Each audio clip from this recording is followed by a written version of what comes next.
Cebong, cebong, cebong ke parat, otak di pantat. Cebong, cebong, cebong ke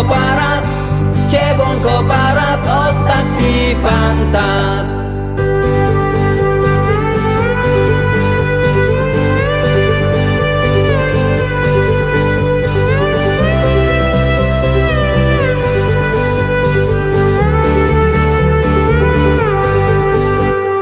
Di dalam media si cebong mulai bergaya, sebar berita bohong itu sudah biasa. Mereka tak mau kalah bicara, karena mereka dulu tak tahu malu. Berhati-hatilah si cebong mulai beraksi, merasa benar apa yang mereka ucapkan. Itu semua bohong, jangan dipercaya. Kebanyakan mereka mengadu domba. Si cebong hidup hanya untuk menjilat, penguasa senang si cebong dapat uang. Pola pikirnya tak bisa diganggu gugat, karena si cebong sudah jadi pengkhianat. Pengalihan isu mereka jagonya, bikin ribut kalah lalu melapor. Agama Islam seperti mau dirusak, dasar si cebong dulu tak punya otak. Makin gila di medsos cebong mencari mangsa, yang angkat bicara viral lalu di penjara. Itu menjadi tujuan utama, agama selalu menjadi musuh besarnya.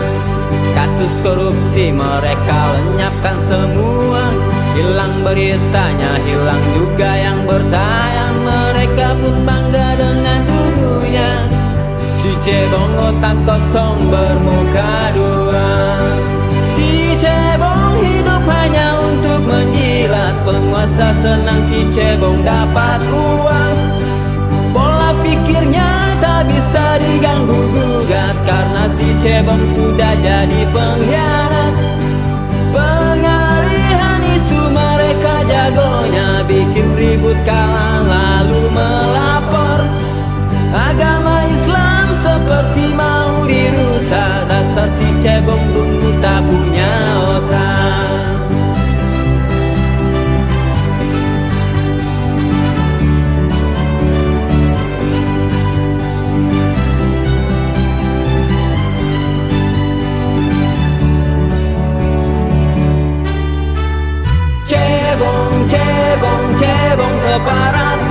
Cebong ke parat, otak di pantat. Cebong, cebong, cebong ke parat, otak di pantat. Si cebong hidup hanya untuk menjilat, penguasa senang si cebong dapat uang. Pola pikirnya tak bisa diganggu gugat, karena si cebong sudah jadi pengkhianat. Pengalihan isu mereka jagonya, bikin ribut kalah lalu melapor. Agama Islam seperti mau dirusak, dasar si cebong dulu tak punya otak. Cebong, cebong, cebong ke parat, otak di pantat. Cebong, cebong, cebong ke parat.